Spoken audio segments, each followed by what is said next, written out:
L'Assemblée nationale a adopté le 27 juin 2025 le projet de loi portant restructuration de la centrale pharmaceutique d'achat. Cette réforme vise à optimiser la gestion des médicaments, garantir leur disponibilité, renforcer les capacités de stockage et de distribution et lutter contre la contrefaçon. Les députés ont exprimé des préoccupations, notamment sur les ruptures de stock et les mécanismes de contrôle. La secrétaire d'État à la santé, Dr Mbaye-Dedi Kandji Francine, a rassuré en détaillant les mesures prévues: amélioration des approvisionnements, surveillance accrue et réduction des pénuries. Le texte a été adopté à une large majorité, 144 voix pour, 1 contre.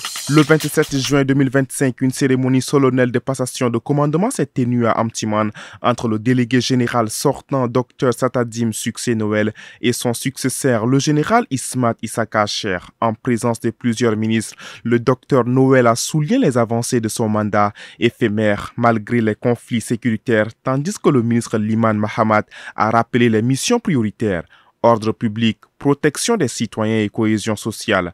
Le général Acher a annoncé son engagement ferme pour rétablir la paix, marquant ainsi un tournant pour le Salamat, province fragilisée par des défis persistants. Une délégation tchadienne de haut niveau conduite par Fatima Goukouni Wedei, ministre des Transports, de l'Aviation civile et de la Météorologie nationale, et accompagnée de M.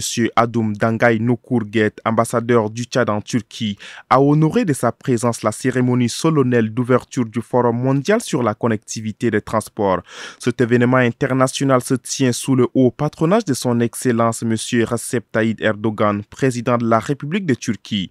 Dans son allocution inaugurale, le chef de l'État turc a évoqué avec gravité l'actuel contexte des tensions géopolitiques exacerbées, tout en soulignant le caractère stratégique et impérieux de la sécurisation des infrastructures et corridors de transport à l'échelle mondiale. La Cour africaine des droits de l'homme a rejeté le 26 juin 2025 les recours de Guillaume Soro et Laurent Gbagbo, estimant le premier n'avait pas épuisé les voies de recours internes et le second n'avait pas prouvé ses allégations. Ces décisions interviennent alors que la Côte d'Ivoire, ayant retiré sa déclaration de compétence en 2020, conteste l'autorité de cette juridiction qu'elle juge contraire à sa souveraineté nationale. Les deux figures politiques ivoiriennes dénoncent des traitements inéquitables par la justice de leur pays. Le mouvement patriotique du salut, parti au pouvoir, a annoncé ce samedi le décès de Hadje Haïga Debitno, sœur aînée du défunt maréchal Idriss Debitno, saluant la mémoire d'une militante infatigable et d'une pionnière de la mobilisation politique autour du parti. Dans un communiqué signé par son secrétaire national chargé de la communication, porte-parole Abdel Nasser Garboua, le MPS exprime sa profonde tristesse et rend hommage à celle qui fut notamment fondatrice du bureau blanc et figure centrale des premiers réseaux de soutien au MPS. Son engagement indéfectible et son dévouement resteront gravés dans la mémoire collective du parti, souligne le texte. Le parti présente ses condoléances au président de la République Mahamat Idriss Debitno, à la famille endeuillée et à l'ensemble de ses militants.